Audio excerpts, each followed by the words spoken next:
Yeah, I listen to metal probably the least out of any genre of music. But yeah, like people are like, oh, bro, what's your favorite album or band of the year? And I'm always like, Hammock, Nils Fram, like just really obscure ambient artists. My wife says we live in a spa. Like I'm the guy walking through the mall and you hear the elevator beat and I'm like, is that like Tycho or Bonobo? This is sick. Like,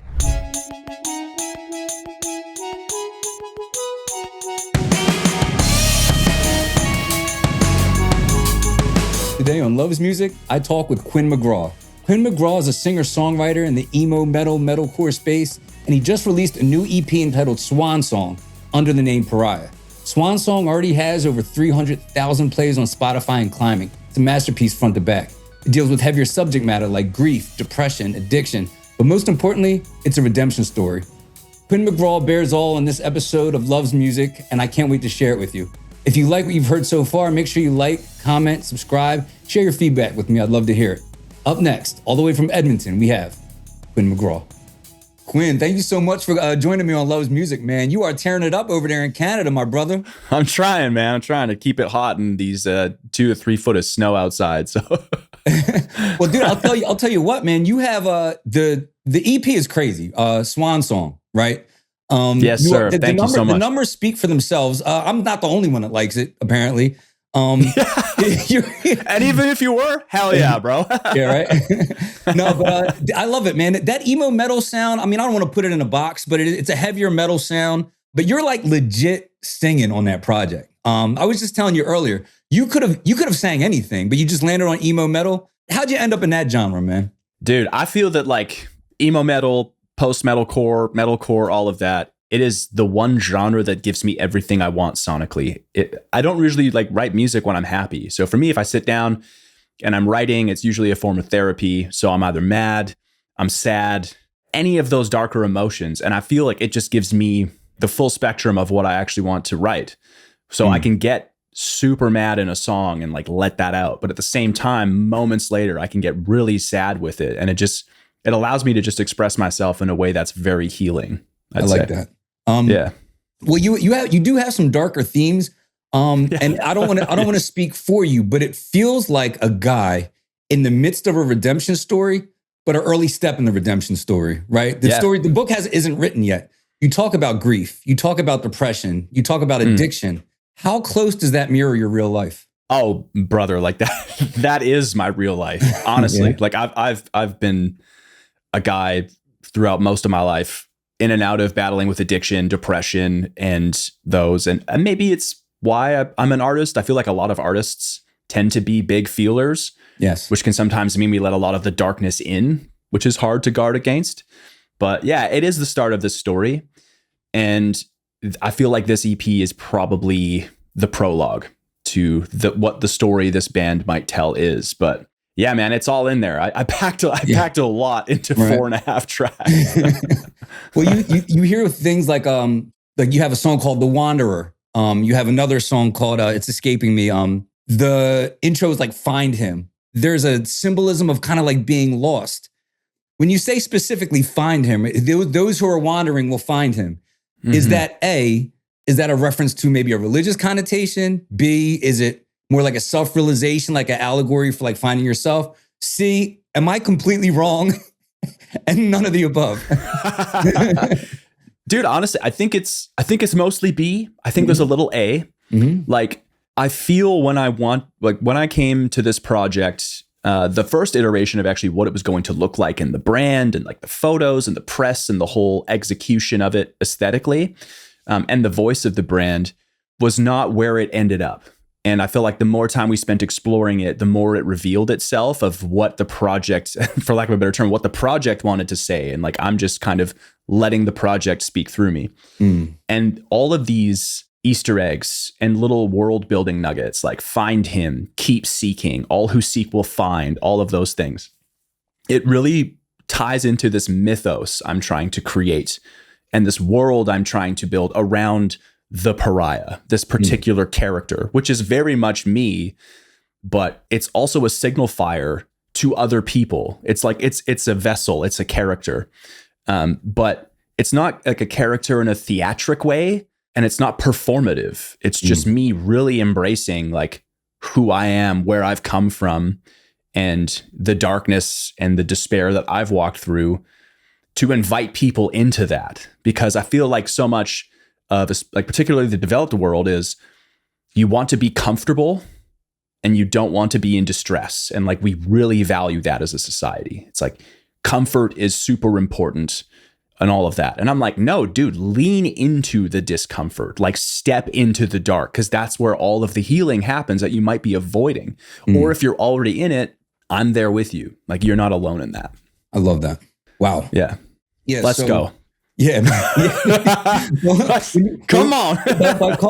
By referring to yourself as the pariah, right?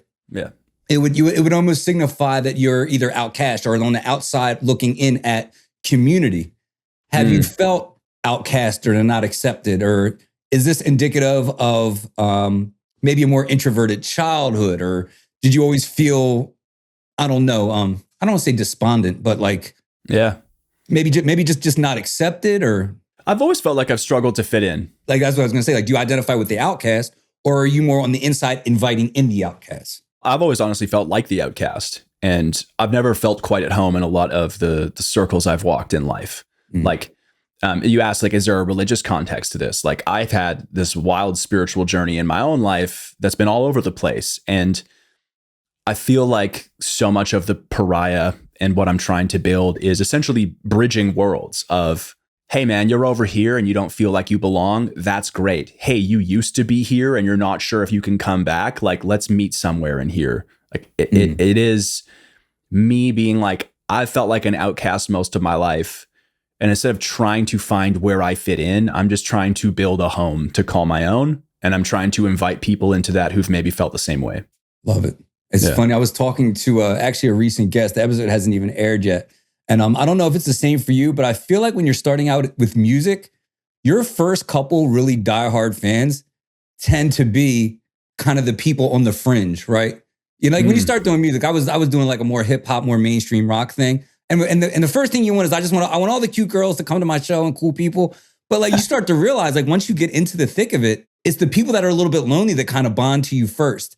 And I know at least half a dozen people with that same story that is like, hey man, it wasn't like the mainstream. It was like people that just kind of discovered me, and we all kind of like latched on, and it was this little dysfunctional family until I really got out of park, you know? Yeah, dude. Yeah. Like, I've been building this mailing list, and I call this inner circle that I'm building the seekers, like the people who are coming and like coming to the pariah. And man, like at least the first bit, I probably wouldn't say all now that the project is starting to grow and I'm reaching a wider audience, but yeah, dude, the first core of seekers, man, like, we're all just a bunch of ragtag misfits, and I love it. Yeah. It's like, and from all walks of life, from everywhere. And people just have found like a sense of peace and home in what I'm trying to build. Absolutely, man. And I guess in a sense, what we're trying to build, right? Like, it's not just about me. It transcends me at a certain point. And that's how I think you get that foundation, like that core foundation that follows you all through your career. It's like 100%. It's like you get bonded to these people. It's almost like intimacy at scale, right? Like, yeah, right. Like it's like a parasocial thing. It's its own entity that kind of gets up and starts to walk. Yeah. And you've had really good success. I mean, it's hard to we use the term underground, but I use it loosely because this thing is taken off. You would never volunteer this information because you're a humble guy, but 300,000? I'm going to bring it up. I'll flex for you. Yeah, sure, man. Like, I'm proud of what I've managed to pull off because I've been at this for like 20 years. So yeah, man. The fact this has all happened the first song came out in September. It's mid-January now. Yeah. I almost have like 14,000 followers on Instagram. Yeah. And the record just broke 300,000 streams. Like, it's happening. Incredible. Man. I'm super grateful for that because man, if that didn't happen this time around, maybe I'd be done. Well, where do you think, why do you think you are succeeding where so many have maybe come up short? Oh man. I mean, there's a lot of things that would go into it. I feel like one advantage I have that maybe some of my peers don't is around the time of the pandemic, I was in a touring band and like aspiring to become a proper touring band. We'd play shows and all that. But when the world shut down and I had $3,000 of tour merch show up at my door and we canceled all our shows, I was like, okay, the one thing I've really struggled to get good at is how to market myself online. And that was what planted the seed for what later became a marketing agency that I now run. I've managed over 220, maybe 250 marketing campaigns now. I've worked with over 60 artists, and I've been able to essentially get paid to trial and error how to market bands online. So by the time that PARIAH came out, it's like, PARIAH's just campaign 225. So at this point, it's like, I know exactly what to do, where to spend my money, how to grow online. And over the course of maybe only these past couple of months, I've also started to learn how to do short form content very well. So it's like I have the paid marketing arm and the organic content marketing arm, and they're just creating this fusion that has lit a gas under this project, or poured gas on the fire that this project has become. Yeah. Why do you think other artists have such a hard time with the content creation marketing arm of their stuff? I mean, people put, like you said, 5 and 10 years into these projects, and then like, I posted the album on my story once, and that's it. It's like, what do you think? The amount of fans I work with, it's like, bro, I don't know what to post. And I'm like, what do you mean you're on social media like 10 hours a week? Yeah, right. The code is in front of you. Right. I think part of it's pride, to be honest. And like, I would put myself in that camp where, here's the thing, we tend to romanticize the past. There is this narrative that exists that people feel, for whatever reason, bands 10 years ago didn't have to be good at the internet, and they would just somehow write their music. And if you wrote the best songs and you were just a tight band, your career would explode. Like, bro, that day has never existed ever. The bands who succeed might not even have the best music. They have the best connections, the best business sense, marketing maybe in more of a brick and mortar type way, but like that day never existed. So we need to stop nurturing that. And I feel a lot of artists today are like, bro, I don't want to be a content creator. I just want to make my music. And I would just say to them, man, making music, let alone good music, is not even the barrier for entry today. And it never used to be. Nope. So you just got to suck it up. And like all of my greatest content ideas, I just open my phone, I crack open reels, I watch 3 or 4 of them that perform well, and I'm like, these are some good ideas. Right. I'll just remake something like that in my own niche. And like, that's it. It's not complicated. Yeah. I was watching a podcast. I think it was Joe Button. The real career killer, right, isn't work ethic, right? People think it's really hard. People quit because it's hard. A lot of people are willing to work hard. What it is the deafening silence of anonymity. And people can't handle the silence. Do you agree, disagree? What do you think? I just texted my good friend Trevor. He does vocals in Heal the Hurt, and he's on Wanderer. Okay. And he's an industry cat. Like, he works with guys like Brian Welsh and Tommy Green from Sleeping Giant, now Holy Name, and a bunch of these bands. And I texted him, this must have been Sunday, and the EP came out Tuesday.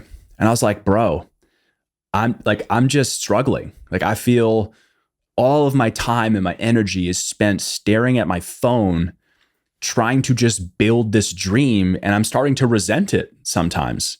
And it's the silence. It's the in-between of the release day. It's the putting the work in when no one sees it that can really just pull the wind out of your sails. And the difference between bands who make it and the ones who don't are the ones who can just get comfortable in that.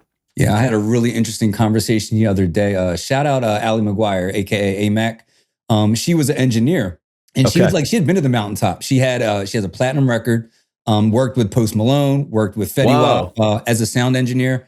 And she said, people believe that people are willing to sacrifice their mental health, physical health, countless hours, their sleep, like in the studio, thinking that it's a marathon. And if I just kill myself to get on, that's what I need to do.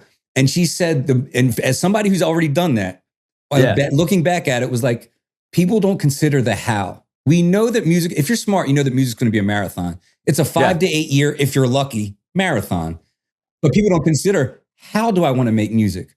Right. And she said the cheat code is consider, who do I want to work with? Not just how, but like, who do I want to work with? What environment I want to be in?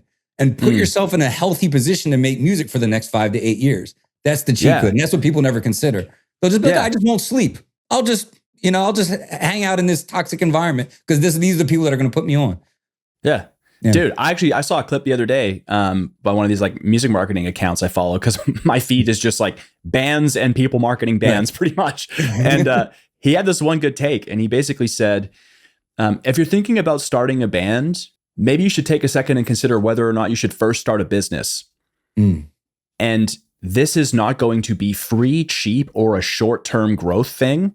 And if you're like, I really want to make a band, but it's like, well, it's $1,000 to mix my song and, more money to market the tunes. And I should probably invest in like artwork. And then there's like live performance and all these other things. It's like, dude, this is going to require investment capital. You're pretty much a founder. And if you need to make this happen, you probably need to be your own VC too. And you probably need to start a business to fund this dream. Absolutely. Like I've slowly built my life in such a way where I work fully remotely and I can take my life with me if I want to go on the road. And I have a few revenue streams that allow me to invest into this because this is the only thing I want to do. And having rediscovered that, I'm grateful that I'm in a position to put money into this and like really grow it. Yeah. Like some people, there are outliers. Like every now and again, there's that one kid who like blows up on TikTok because he had a viral moment. Right. And that's awesome, but you can't bank on that. Like you can't build your dream. Yeah. It's not sustainable and you can't build your dream on external factors. Like you gotta make sure you have the right plan. No. There's a theory that people get jammed up because they want to merge the two camps, right? There's the camp of art. And it's like, I want to be completely just genuine and make cool stuff in the way I want to make it, when I want to make it. And that's cool. That's art. And then over here, you have the music business. And the problem is if you treat it like the business and manage your expectations, it'll keep you from like a world of hurt and like discouragement, right? You have the music business, capital, analysis, execution. That's business, right? That's business, yeah. And what happens is you take the art and the business and you kind of go like this, and you're like, I want to make, I want to make things in the way I want, but I also want to be commercially viable. Why isn't anyone paying attention? But I don't want to conform, but I don't want to, Yeah, right, dude. Yeah, literally. Yeah. This is the story. And it's like, I believe there is a way to maintain your artistic integrity and build a platform. And actually, I would say this whole like trying to be careful to not muddy the worlds here. It has never been a better time to be a creator, a musician, an artist, whatever, and build an audience that can actually sustain what you want to do. And sure, you might not be maybe like the most lavish life, but you can absolutely make a living on your art without sacrificing that integrity. Because of the tools we have. Like it's never been a better time to be an artist. And people are like, oh, the market's saturated. Oh, like, all these 15-year-olds are blowing up on TikTok. It's like, man, I know bands who are in their mid to late 40s and they tour the world and they like have a Patreon and they're doing the thing. Yeah. It's like no record label, independently funded, world tours, and they just get to make the stuff they want to make because they've found their people through avenues like social media and digital marketing. It's brilliant. Do you believe in the 1,000 true fan model? Have you actually? Well, I'm assuming if you're marketing, you've heard of it, but you know what I'm talking about. Do you think is there any validity to that? Like if you have 1,000 true fans, you can actually make a living. Yeah, 100%. Yeah. I mean, it would depend on what your offerings are and all that type of stuff. But realistically speaking, if you broke it down, you got 1,000 true fans. They're all on a Patreon for $10 a month. You make $120,000 a year. You are a fully sustained and living a decent life, probably because it's US dollars, not Canadian. It's like $50 Canadian or whatever, but like you could be doing pretty good for yourself. Yeah, right. And honestly, when you hit that point, I think we think of the 1,000 true model or the 1,000 true fan model as the end goal. And I'm like, no, dude, once you're there, that's where it starts, right? Because it will scale because now you have this platform, you have your time back, you can focus on building your career, and it's just going to snowball from there. Right. Yeah. It's more of the milestone than anything. If somebody was to come up to you now with everything that you know and they want to get started and you had a 30-second elevator ride with them, what would you tell them if you had to just give them some nuggets of information to take with them? As far as like getting started at like launching a new band or something? Well, just the marketing aspect, assuming they're an established band with decent music. Okay. So it's like, okay, we have the product. How do we take it to market? Right. Learn how to market yourself with digital ads, but also ads cannot create a spark. They can just amplify it. Learn to tell your story because that's what makes you you. Okay. So essentially the dual prong approach is short form content is storytelling. Digital advertising throws gas on that. Learn to do both of those things well. And that's all I've done since I made my first post in August, and I'm on my way to 15,000 followers and 500,000 streams. Like brand new project. So nice. If you can learn to do those two things well, you're already going to have a leg up on a lot of artists who don't want to learn them. Because otherwise you're paying someone else to do it. Gotcha. Okay, so with you being decades in the game, how did your definition of success change from, say, when you first picked up the guitar to now? Well, I mean, I feel like the definition of success may or may not have changed because I probably didn't define it when I was a lot younger. Like when I was a kid, I mean, growing up on seeing like Chester sing Linkin Park live in Texas, it's like, that's what I want. Right. I want to be that guy on that stage playing for that many people. That's success. And people still think that a lot of the time. Like, how's your music going? You a rock star yet? It's like, my idea of success now is more so, I want to be in a position where I can spend a majority of my time doing the thing I love. Like that to me is success. And if my passions fund that and give me that, and I can wake up and I can like write music and like engage with the community who's there to receive it and go tour the world and do those types of things. It doesn't have to necessarily be arenas. It could be like a few hundred cap rooms, but like doing the thing, that to me is success. 100%. And like I said with the 1,000 fan model, once you're there, then you're in this liminal space of, okay, well, I wanted this thing, I'm in it. Now where do we dream? Like, where do we expand the vision? So my first milestone is getting to the place where my art is what my living is. And once I'm there, I will say I've succeeded, but how do we then continue to expand that potential into something? I like that. Yeah. So this next question is a two-parter. What is something that you feel that you do, exceptionally well? And what's a skill that you feel you might want to refine or get better at? I have a fairly critical ear when it comes to songwriting. I feel like the music I make, it's not reinventing the wheel, but I feel like it is strong music that holds its own amongst my competitors. And I would also say that having the skill set that I've refined to learn how to tell my story and position myself and like reach people online, I would say that would be like a big strength of mine. Okay. I feel something I would want to get better at. Honestly, probably TikTok.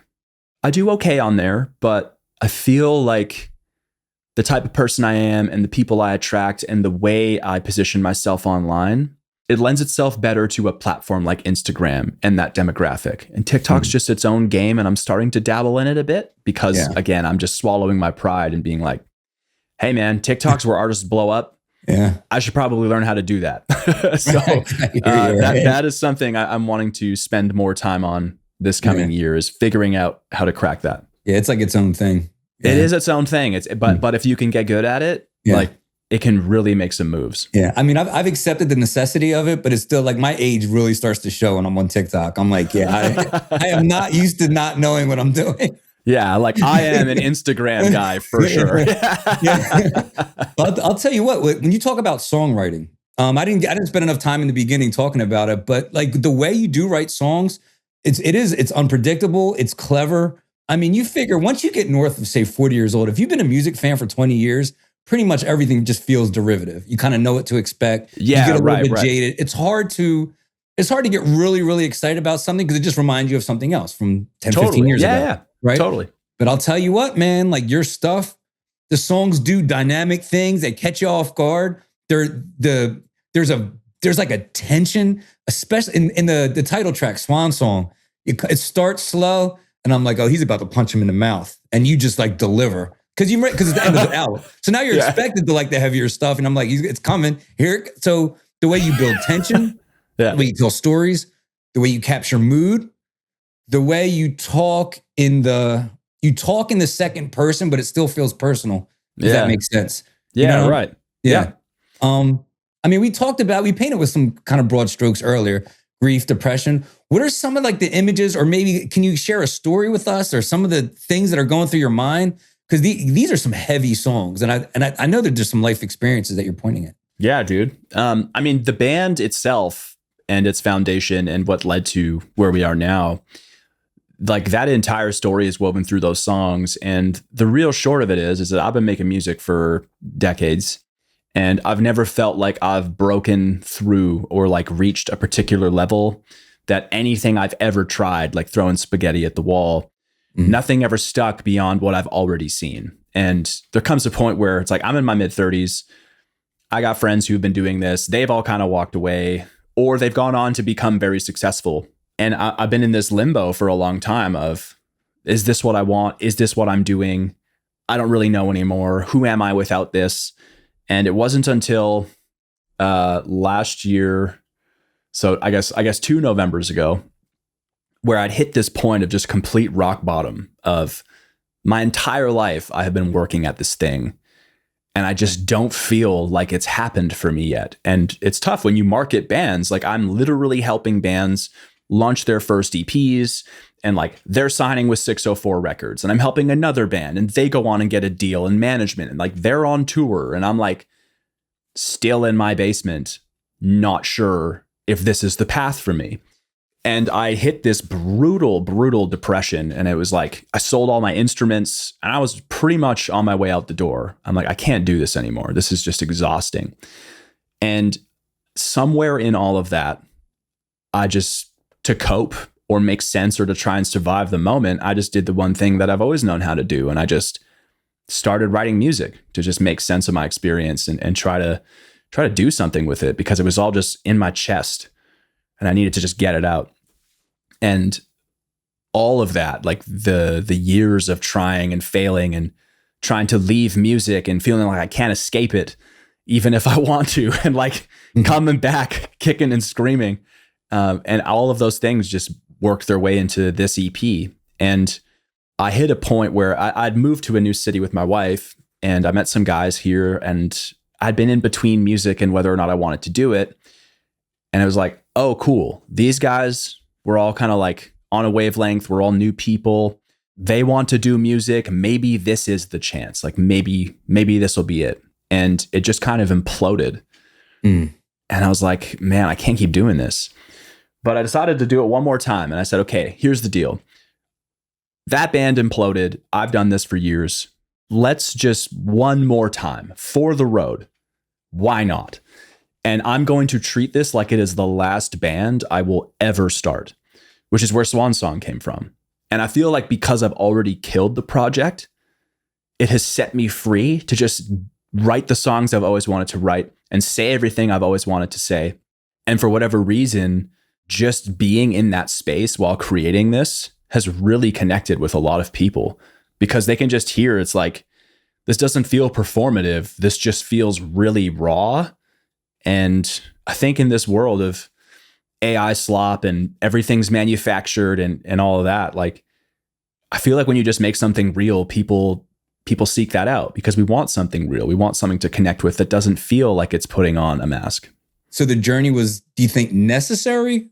Or do you think maybe you just didn't have the right songs before? It was like, no, it was like the ever read The Alchemist? Like you had to go, dude, that's like one of my favorite books, to land back at the same place. Yeah, dude, like I had it all along. Yeah, I'm at the pyramids being like, frick, dude, it was right there back home this whole time. Yeah. Totally. I feel like it is part of it. And I feel maybe what's different this time is, I mean, there is like the experience I've had and working with other artists too, but like I've spent most of my career as a backing vocalist and a bass player. This is only my second project being a frontman. And I feel like this is just me wholly as myself. Okay. And it's like, I'm not hiding behind an instrument. I'm not hiding in the back line of the band. It's like, here is Quinn McGraw writing the songs he's always wanted to write. It's emo, it's metal, it's sad, it's mad. It's just me being myself. And it feels like for the first time in a long time, this is really just who I am translated into music. And I feel like something about that people have just managed to get behind in the story of it, of like almost quitting, coming to terms with what I feel my mission and purpose is, embracing that, which Pendulum is all about that, of just like, I hate music so much sometimes, but here I am. I'm just showing up because I don't know what I'd be without it. So shit, let's go one more time. Like, why not? Yeah. So why do you think it's not until now that you're able to be so vulnerable and open? Like what kind of kept you from reaching this point where you could just like shed yourself like naked in front of an audience now? Yeah, right. Yeah. I mean, this would be the most naked I've ever felt musically.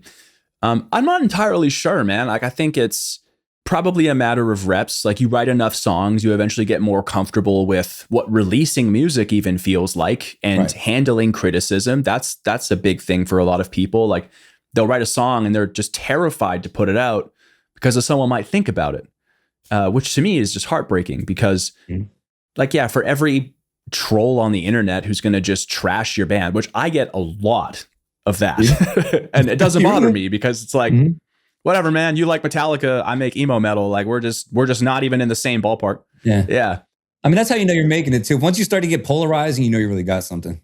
Oh yeah, I'm working on a merch drop right now, and it's just like a death metal logo, and it just says "Pariah isn't metal." Like, it's gonna go over so well. If you feel like sending one of those to Philadelphia in a men's large, I'll proudly wear it. Bro, I got you 100%. Yeah, but I feel that is a part of it, and I've tried other things in the past. Like, for people who may not know where I come from musically, the first half of Swan Song, like the actual title track, it's more of a dark pop song. And I actually wrote and experimented in the dark pop space for about 4 years before packing it in, because it just didn't feel like me. It's just one of those things of, I had friends saying, hey man, you're a really good singer. The metal thing is cool, but if you want to make it, you should probably maybe consider a different genre. And I was like, sure, I'll embody that. I'll try that on. I'll see what happens. And it just felt like I was wearing a mask. And then being in some other bands, like one of my old prog metal bands, the entire discography was a concept. So it's like every song, every EP, everything told one big story. I like wrote comic books for it, and it was this whole like sci-fi thing. But it wasn't just me being myself. And then the last band I'd started, Pale Sky, it felt a bit more like me. Like, I was starting to come out of my shell a bit more. And now, this being like a solo project where I collaborate with ghostwriters and other types of people, I have full creative control, and I get to write the songs that I like, that I want, and have the riffs and the instrumentation that I feel is what I want to be singing over and expressing myself with. It just feels like it took nearly 20 years to like find myself musically. Yeah. So with you doing music yourself now, will you ever do the band thing, or do you think you just want to kind of like wring out all the potential of this iteration of your music? You know, just take it as far as you can with the solo stuff. Yeah, I mean, I feel it's hard to say really like what will happen in the future. I feel just for an ease of scale and pace, like my wife and I joke, I'm pretty much borderline autistic. Like, I hyperfixate and lock in, and I can just go 120 miles an hour. Sometimes it does lead to me having like a breakdown and burning out, but I've seldom found other people in bands that I've worked with that can match that pace. And often what has led to a lot of frustration in previous bands is that I'm the guy working the hardest in the room, because when I say that I want to do this, like, I mean that. Right. And that's not saying other people don't, but like, if you want something, get off your ass and go get it. Like, end of conversation. And this being a solo project, it might become a band, but the reality is, it's like, you don't need 3 or 4 or 5 founders starting a company. You need one founder, and then people who you can enroll in your vision. Like bands being a democracy is a terrible take, in my opinion. Right. So many bands never leave the garage because it's like, okay, well, 4 guys like the logo, but this guy doesn't like it, so now we need to scrap it. And it's just like, that's just dumb. That's just so dumb. Yeah, man. It's like, well, it's like the commitment is a spectrum, you know? Like, Yeah, it's like, also that, if you can find 4 guys that are all in, great. You know what I mean? But it's like, yeah, and that might come with its own problems too, right? Because I know me, and if I had to work with 2 more me, like that, we might be throwing hands. Like, I don't know. Yeah, right. Like, that could be a lot. 3 alphas in the same garage, right? Yeah. Last I checked, when 2 alphas meet, 1 dies. So, do you find it hard to listen to, like, I find when I'm like immersed in a project, right? Is I have a hard time listening to like just current pop culture music when I'm like deep into a project. Like I listen to, I mean, I made a career of just, or not a career, but I made a hobby of just like devouring music by the album like every day.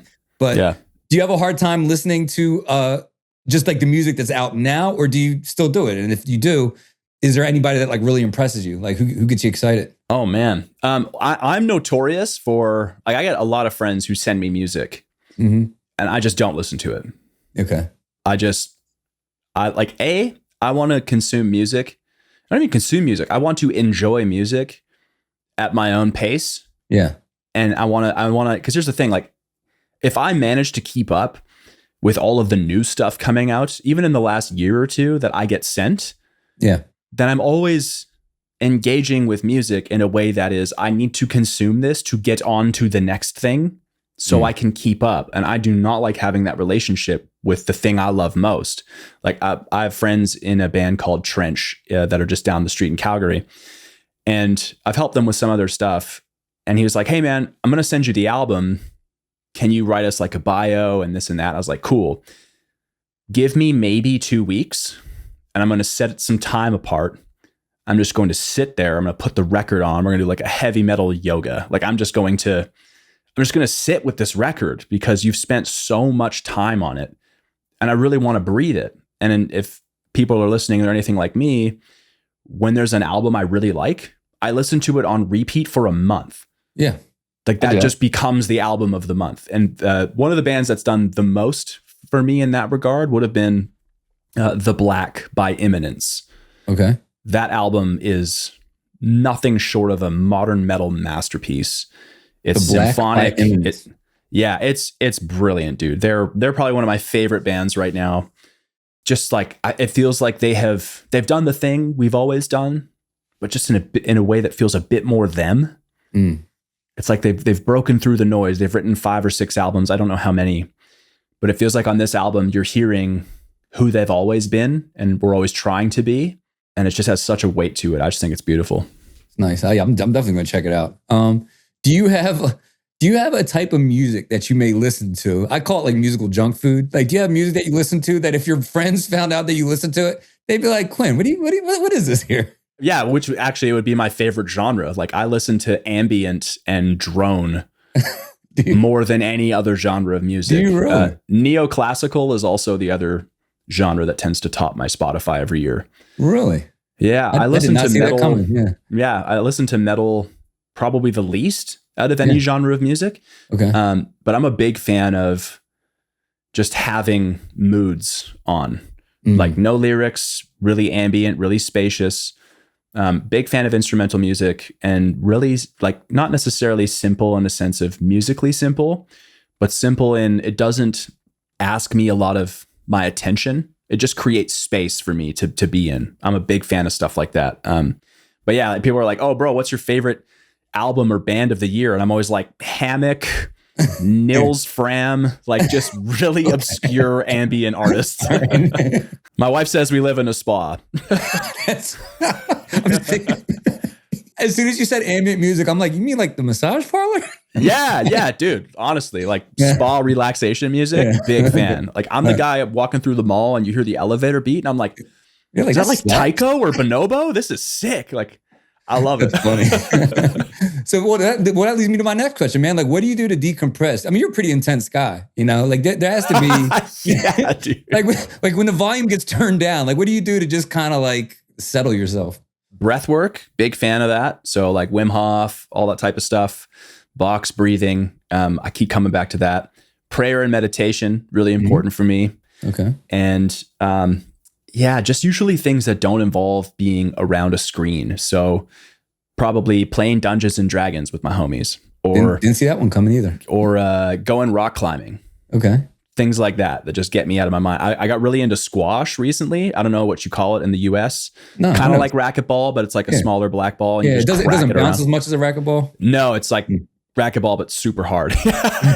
Yeah. So sports, board games. I love reading too. Big fan of books, audio books or physical books. Sweet, man. So I have to ask you, because one of my favorite videos of yours is you sharing one of your unreleased songs with your lovely wife. So I'm assuming she's very supportive of the art.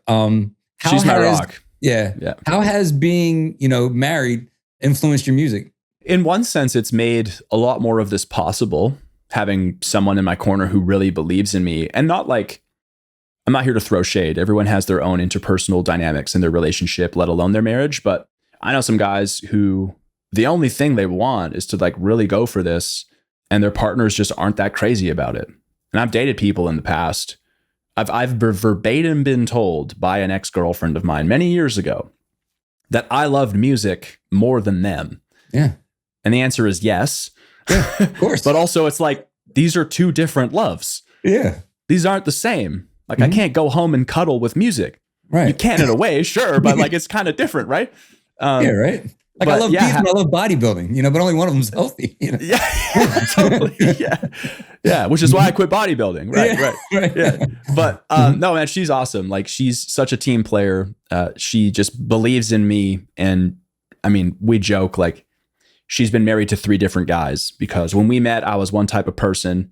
And then midway through our marriage, I was another kind of guy. And like now I'm really just stepping into who I am and who she's always seen in me. And yeah, like I wouldn't be able to pull off a lot of this without her, because like next week I'm going to New York. I'm helping a client with some stuff and I've never been before. I'll be out for a week. Yeah. And she's just going to like hold down the fort and feed the kids. I got 2 cats and a dog. Like we got a life together. But if the time came, which at this pace, maybe soon, I might be booking a tour somewhere else in Europe. And she's going to be like, cool, I got the house to myself for a couple weeks. Have fun. Right? What's your favorite thing about her? Oh, man, I can't let her know this because then she'll know. Okay. And I just can't give her the upper hand. But okay. She's really funny and quirky in her own way. Mm-hmm. But our joke between each other is that we don't think that each other are funny. Okay.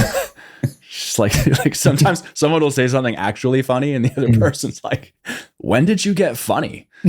Like I never noticed you were actually funny. When did you before. get funny is funny. Yeah, I know. It's our whole bit. Yeah.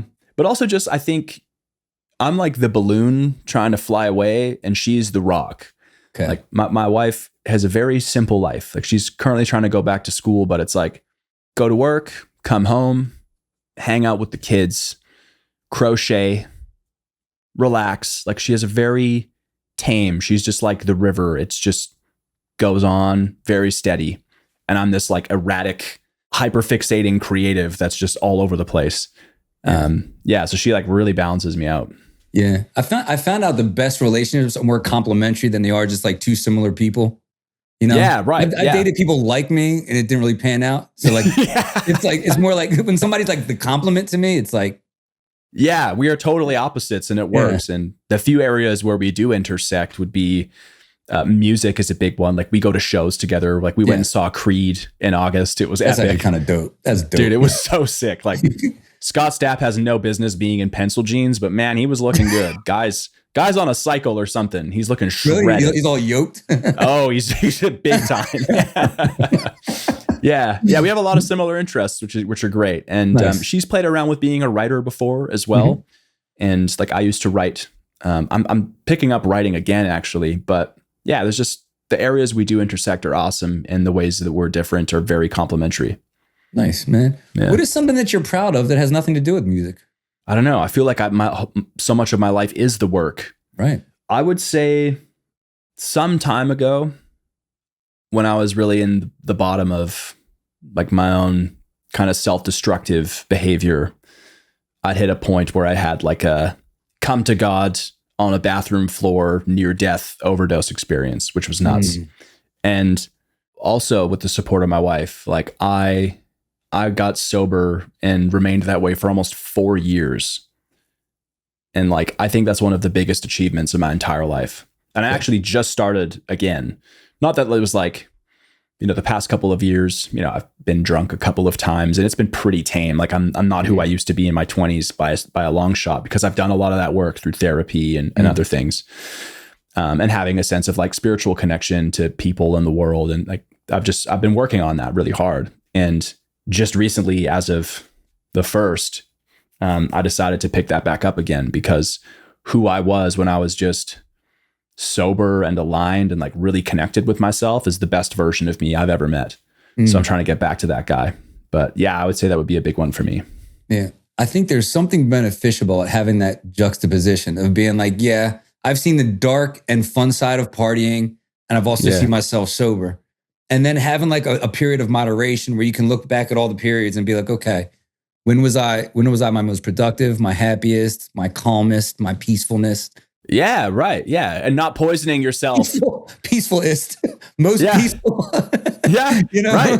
Totally, dude. I Yeah. have the data and I can look back and I can analyze it. And man, who I was in the thick of that, like maybe year 3 or something, I was just a force. And not just like for the sake of productivity, but like a force in the sense of a man fully connected with himself and the people around him, just like living his best life. Yeah. And like, yeah, it might have looked a bit different because I wasn't maybe pursuing music as much at the time, but I just felt like that version of me was just the best. And I miss that guy and I want to get him back, because to the point of this whole record and this band, like I don't like being in such a crippling depression that I'm bordering on nihilism and writing songs and just like coming from such a place of darkness. That's not to say I won't always write about that type of stuff, but like I've seen partying kill like tons of my friends. Like my wife and I joke that the amount of secondhand grief that I've had to experience in my life of like no joke, it was earlier this year. Or I guess it's January. So last year, like I went to a funeral for a friend, like an old friend from high school who like never came out of that life. And then no joke, 2 weeks later, I got a message from a friend's mom that one of my supporters who's been with me for like Milo Quinn and like Living Machines and Pale Sky and like my number one fan in music was so depressed he decided to take his own life. Oh my God. And like I look at all of this and I think to myself, like I think of that Jim Carrey quote. He's like, I'm not saying that eating right and getting good sleep and quitting drinking is going to cure your depression. But if you don't do those things, you don't stand a chance. And like, I think about that a lot. And coming out of this year and writing this record, I'm like, man, I gotta arm up, because I know how easy it is to get sucked into that vortex of despair and darkness. And I'm like, one of the best ways I can do that is by trying to honor myself and clean my act up. Even if it's going from, what used to be 3-day benders to maybe like not having a couple drinks on a Friday, like even that much of a difference, right? Yeah, absolutely. Yeah, man. Yeah. If everything happens as planned, or if, hope I'm not being too bold here, but if your music career lives up to the potential that I feel your album has, the demand on your life, energy, time is going to need you at a whole other level that you've probably never experienced before. That is exactly right. Yeah. It's, I saw such a good reel and it kind of like resurfaced in a few different ways, but it was something along the lines of what a privilege it is to feel overwhelmed for a life I once prayed for. And then at the same token, it's also give yourself patience for becoming the person you've never been yet. And for me, stepping into this version of who I am and like what my life might look like in the next 5-10 years, I want to be of sound mind, body, and spirit, because I'm stepping into a battle that I have never been a part of. And I want to be at my best for it. Not only because I know it's going to ask everything of me in a way I didn't think, but also because I want to be present and enjoy it while it's happening. Like I don't want to run from it, like good, bad, and the ugly, bro. Like I want to see and feel what this journey is actually like, experiencing it through me without anything else. I just got the chills when you said that. Cause like I was just saying to a buddy the other day, to somebody I used to do music with. And I was like, there's a part of me that hates, yes, we had a ball. We had so much fun. But I hate that like those memories are just blurs. You know what I mean? Like, I know we did the show. I know the show was good. But if you ask me to like kind of like play the reel in my head, I can't see it. You know, so many memories are just like missed because I was just like in a fog. You know what I mean? Just like living those days out. You know, Dude, I mean, those memories are good memories, but like, dang, man, I wonder what 100% of me and those experiences would have produced. Who knows, man? Yeah. And like, I think about that too. I've had a couple exchanges over the past years where I've like reintroduced myself to someone who I have known in like passing or not, Yeah. like at a table. And I felt like such an idiot. Yeah. But like my mind was always polluted. Yeah. And I just like didn't make that connection. And like I've experienced that more than once of like reintroducing myself to someone I apparently already knew. And I'm like, that is just madness. You don't be remembered as the guy who just couldn't remember someone who you've known for a year or two. Like that's insane. Yeah. And that's on me. That's on no one else. Yeah, yeah. I mean, I'm awful with names and everything too, but still, like I've definitely had names, whatever. Like we got words like dude, man, bro, and guy for a reason. Like we're all right. But nice to see you again. Yeah. But I would like to remember the people I interact with for sure. Yeah, right. Is there a part of you that like same guy, same conversation, we were talking about it, and I was like, maybe it's good that we didn't get on. Like, I don't think I could have handled any degree of fame, notoriety in my early 20s without being in serious trouble. Like, is there a part that maybe not getting on early is a blessing, and now with your you know, your full suite of faculties and skills and mindset and practices, fame would have killed me. I would have been dead a long time ago if I had become successful at that stage of my life, for sure. Yeah, I hadn't figured out how to just like deal with my demons yet. Right. And more stress, more growth, more fame, more eyes on you. Sure. That can increase that stress. And if my coping tools for managing stress are escape, eventually you'll roll the dice. Yeah. I mean, the scrutiny alone would have killed me. You know what I mean? Yeah. Like negative feed. Like I didn't have the shelving to deal with like negative feedback in my like 20s. Right. Yeah. Yeah. I'm like pretty bulletproof now. It's very rare that someone will get under my skin and it's like, you know, I mean, I'm going to make the PARIAH isn't metal t-shirt and just like throw it back at haters because I just think it's funny. Yeah. But yeah, man, like it is a blessing that it didn't happen back then. Yeah, I know. It's like I wasn't even like a fully formed human until I was in my like 30s. Like I made the joke. It's like you're born being told you're special when you're like 5, 6, 7 years old. And the first 10-year-old is like, man, you ain't shit. You're like, yeah, you're probably right. Yeah, I didn't know what I was thinking.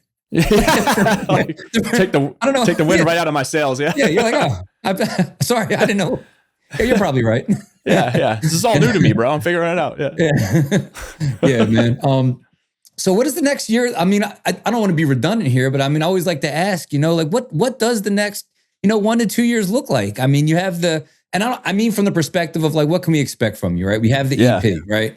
So if I'm coming in as a new fan and I was like, I just got punched in the mouth by this album, what's coming next? Are we doing a full length album? Should I expect live shows? Yeah. I mean, it's funny. I actually, after this call, I'm sitting down with a pen and a pad and I'm figuring out like, what does this next year look like? I have some rough ideas. Like I want to put out optimistically a song every month for the year, which is like, that pace is probably going to have to get reined in a bit because that's insane as a band. Like I'm not a rapper, I'm not a DJ. Like I can't just crank out a track doing what I do.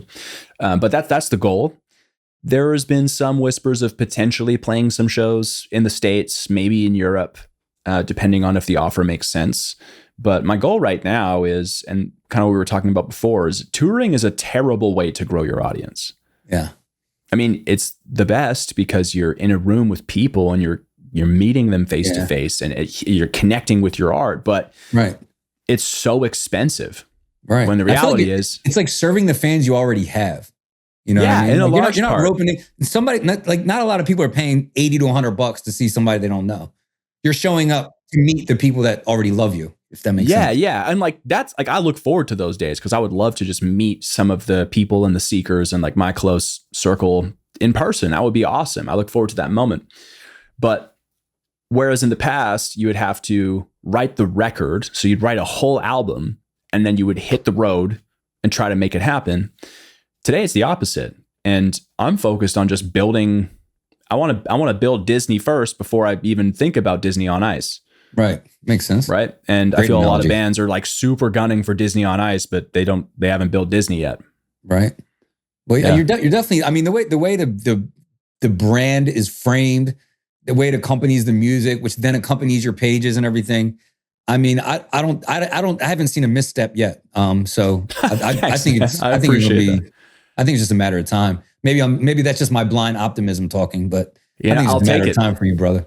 Give it here, man. Like I honestly do feel the same way. Like I set some goals before PARIAH launched when I started to build the plan up for this record, and there were modest goals, but like I'd said, like I'd never even hit that before, and my goals were, 10 to 20,000 monthly listeners on Spotify, 5,000 followers on Instagram, 500 people on my mailing list. The mailing list I'm working on because I don't promote it that much, but in like no joke, 2.5 months, I blew the doors off of all of those goals. And I've never seen that kind of growth, let alone explosive growth before. So now I'm like, well, the dreams I had for the first year were smoked. So I gotta write some new goals. Who knew? Maybe I was dreaming too small. Yeah, I think so, honestly. And now that I'm in this liminal space of my potential is taking this different shape, I need to reimagine what I could do with that because I'm already where I wanted to be in a year and then some. So I don't know what's next, but I have a good feeling about it, man. It feels awesome. Yeah, man. Well, if we want to connect with you, I watched this interview and I'm just some stranger and I'm like, that sounds pretty interesting. What's the single best way that I can connect with you or support you? The usual ways. Sure, you can drop a follow and all of that stuff on socials. But for me, it's like, I want to connect with the people who listen to my music. And like, I spend a lot of time every week engaging people in my DMs, sending voice memos. I have this thing I do with some people on the close friends list on Instagram called the Wednesday Waffle. And it's just every Wednesday I post pretty much like a little story to my close friends group. And it's like, here's me this week, not just in like music, but like my life. And, my wife's trying to get into university and like all this stuff. And we have a pretty cool cadence of people who actually chime in and send a video or send a voice memo, or like we check in with each other. Not because I want to do that to succeed as an artist, but I just think it's so cool that I get to be in a position where I can talk to people and meet them through my art. So if you're listening to this and you want to connect, dude, get in my DMs. I would love to meet you. I would love to chat it up and hear your story and where you're from. Awesome, man. Yeah. Well, brother, you have a new friend in Philadelphia. That's for sure, man. I had a ball connecting with you. Like I said, I hope all your dreams come true and then some. Thank you so much for making time to connect with me, brother. It means the world. Yeah, man. Thank you. And also, like I said this a few times, but I feel some people want to get into this industry and their whole idea of being involved is just becoming another artist. And while we do need those, I think it's really important that we have people like you who you want to come in and you want to connect with people and like create the tide that raises all ships. You want to be a platform that helps expand artists. And in a way, that is so beneficial because you get to not only just like do the thing that you love doing, but you also help get to propel hundreds of other people in there. And like, I think that's super important. So I appreciate you and what you're doing and like giving me the time to be here today, man. I mean that, man. Well, thanks, man. I appreciate that. You always have a home here, man. You want to stop in, promote something, just hang. I'm always here. And the rest of you, if you enjoy what you saw here today, please like, comment, subscribe.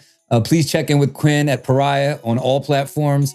And if you really, really did what you saw here, tell somebody who loves music. See you next Thursday.